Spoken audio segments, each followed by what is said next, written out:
Salam, salam sejahtera dalam Tuhan kita Yesus Kristus.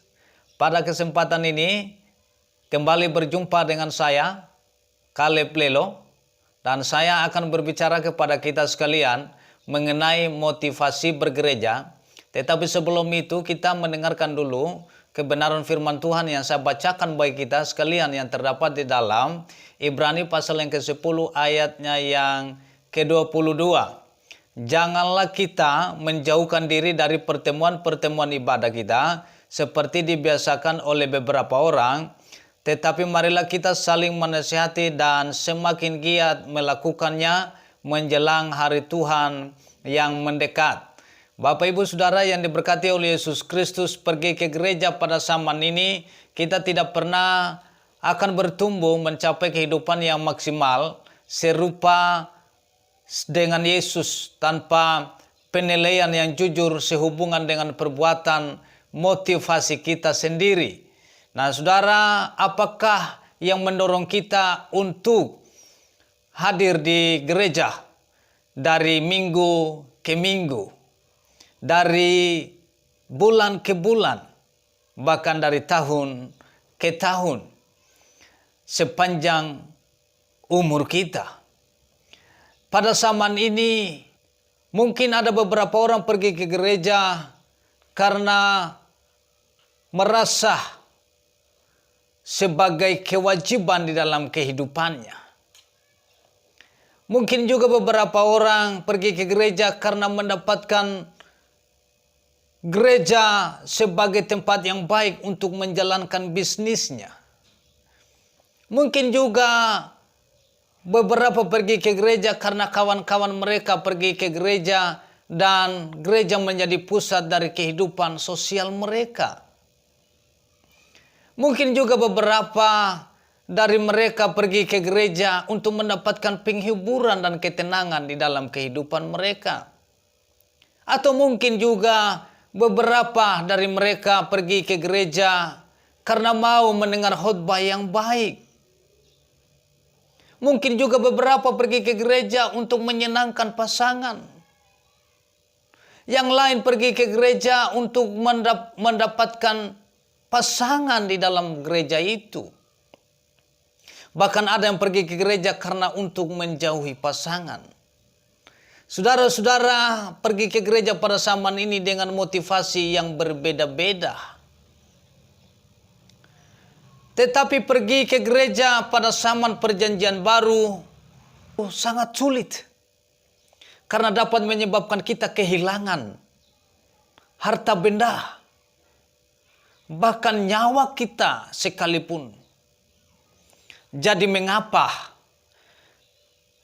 mereka pergi ke gereja? Mengapa mereka mau mengambil risiko yang seperti ini?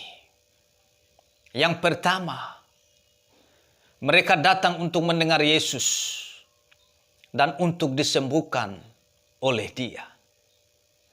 Dalam Lukas pasal yang ke-6 ayat yang ke-18 memberitahukan kepada kita, tetapi kabar tentang Yesus semakin jauh tersiar dan datanglah orang banyak berbondong-bondong kepadanya untuk mendengar Dia dan untuk disembuhkan dari penyakit mereka. Karena mereka datang untuk mendengarkan Dia dan untuk disembuhkan dari penyakit mereka. Juga mereka yang dirasuk oleh roh-roh jahat beroleh kesembuhan. Saudara yang terkasih di dalam Tuhan kita Yesus Kristus, mereka datang untuk mendengar Yesus dan untuk disembuhkan oleh Dia. Kalau kita hamba Tuhan, anak-anak Tuhan yang percaya kepada Yesus Kristus Tuhan kita, apakah kita khotbahkan benar-benar berasal dari Yesus sebagai hasil hubungan pribadi kita dengan Dia, sehingga kita mampu mendengarkan Dia dan kita meneruskan apa yang kita dengar dari Dia. Itu kepada jemaat yang mendengarkan khotbah kita. Kalau yang kita khotbahkan dari hati yang penuh dengan kesombongan, kebencian, kepahitan, kemarahan, dan dengan tujuan-tujuan yang tidak tulus dalam melayani Tuhan. Beranikah kita mengatakan bahwa itu dari Tuhan, padahal mungkin berasal dari kita sendiri atau dari diri kita sendiri. Kalau kita sebagai jemaat, apa tujuan kita pergi ke gereja? Orang-orang pada zaman perjanjian baru datang ke gereja untuk bertemu dengan satu pribadi, bukan untuk alasan yang lain. Sangat luar biasa saudara-saudara. Jadi hal pertama yang mereka lakukan, mereka datang untuk mendengar Yesus dan untuk disembuhkan oleh Dia. Yang kedua yang ingin saya sampaikan kepada kita sekalian, mereka datang untuk menyembah Tuhan bersama-sama. Kita menyembah atau kita bisa menyembah Tuhan sendirian. Dan di mana saja. Tetapi ada dinamika rohani yang luar biasa. Yang terjadi pada saat umat Tuhan berkumpul bersama-sama.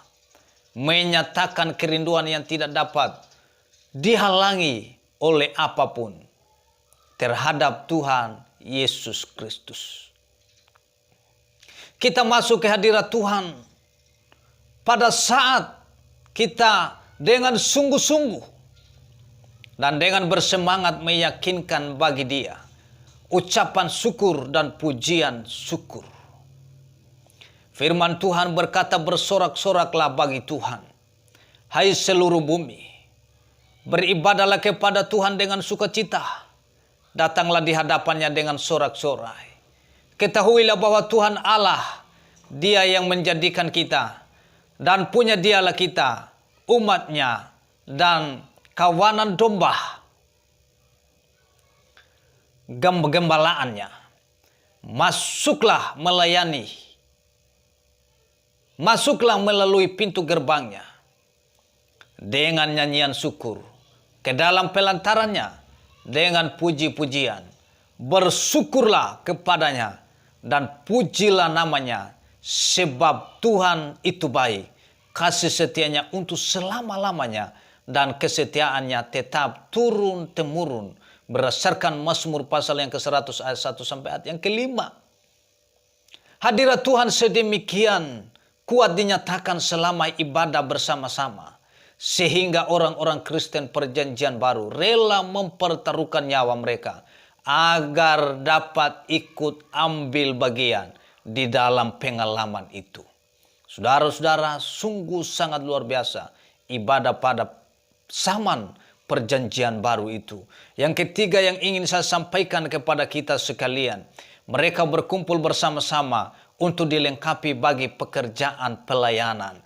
Di dalam Efesus pasal yang keempat ayat 11 sampai ayat yang ke-13 memberitahukan kepada kita dengan jelas, dan inilah yang memberikan baik rasul-rasul maupun nabi-nabi, baik pemberita-pemberita Injil maupun gembala-gembala dan pengajar-pengajar, untuk memperlengkapi orang-orang kudus bagi pekerjaan pelayanan, bagi pembangunan tubuh Kristus, sampai kita semua telah mencapai kesatuan iman dan pengetahuan yang benar tentang anak Allah, kedewasaan penuh dan tingkat pertumbuhan yang sesuai dengan kepenuhan Kristus.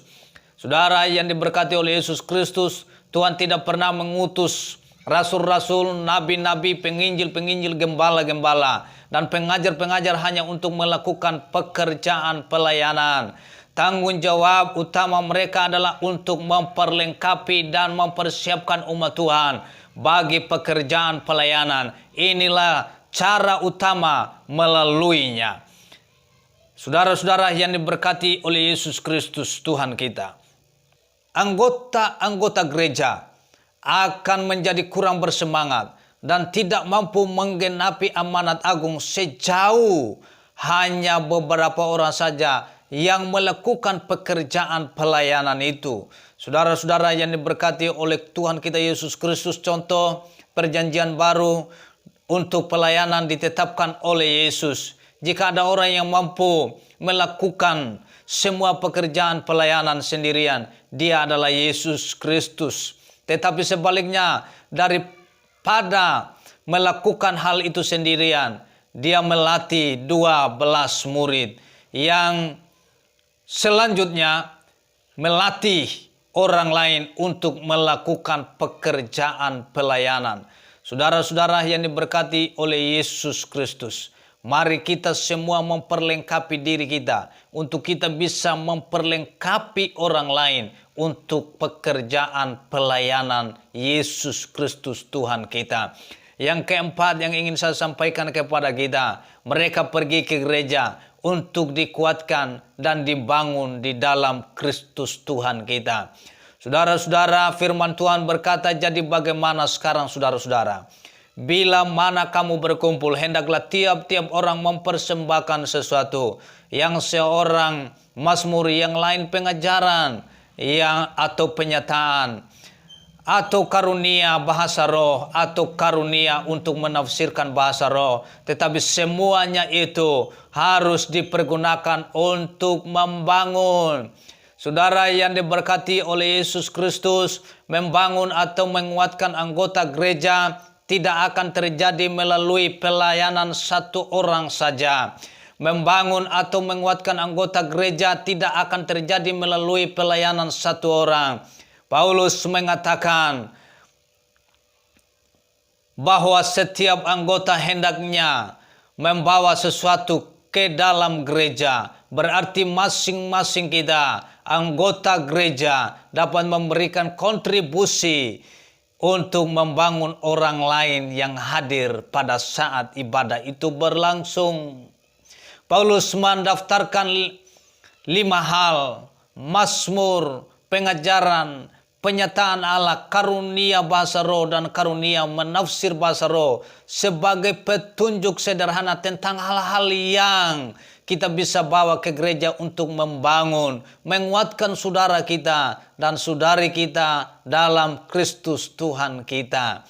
Saudara-saudara yang diberkati oleh Yesus Kristus, anggota gereja pada zaman perjanjian baru mempersiapkan hati untuk datang ke gereja, mempersiapkan hati untuk menyembah Tuhan dalam roh dan kebenaran, berharap untuk dilengkapi bagi pekerjaan pelayanan, dan meminta kepada Tuhan untuk memberikan satu karunia agar dapat dibawa dan dipergunakan untuk menguatkan orang lain.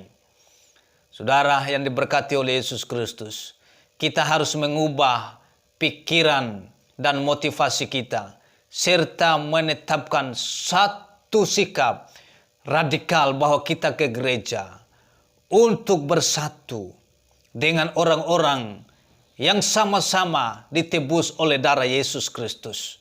Datang bersama-sama untuk bertemu dengan Yesus, untuk mendengarkan Dia dan disembuhkan oleh Dia, untuk menyembah Dia, untuk dilengkapi bagi pekerjaan pelayanan, dan membawa karunia-karunia untuk membangun satu dengan yang lain. Saudara yang diberkati oleh Yesus Kristus, mari kita merubah cara atau motivasi kita dalam bergereja. Kita pergi gereja untuk kita mau dilengkapi untuk pekerjaan pelayanan Yesus Kristus Tuhan kita.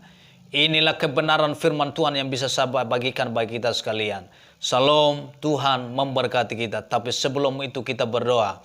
Bapa di surga, Bapa di dalam nama Tuhan Yesus Kristus, terima kasih buat kebenaran firman-Mu yang baru saja kami dengar pada saat ini. Mari Tuhan Engkau meteraikan firman ini dalam hati kami sekalian, agar ketika kami pergi ke gereja, biarlah kami pergi ke gereja dengan motivasi yang benar, yang menyenangkan akan hati Tuhan. Terima kasih Bapa, ampuni segala dosa dan pelanggaran kami, sehingga kami terus bertumbuh dalam motivasi yang benar, dalam pengenalan akan Tuhan, sehingga kami pergi ke gereja, pergi untuk mendengarkan Tuhan, berbicara melalui hamba-hamba-Mu yang Engkau percayakan untuk menyampaikan kebenaran firman-Mu. Demi nama Yesus Kristus kami berdoa. Amin.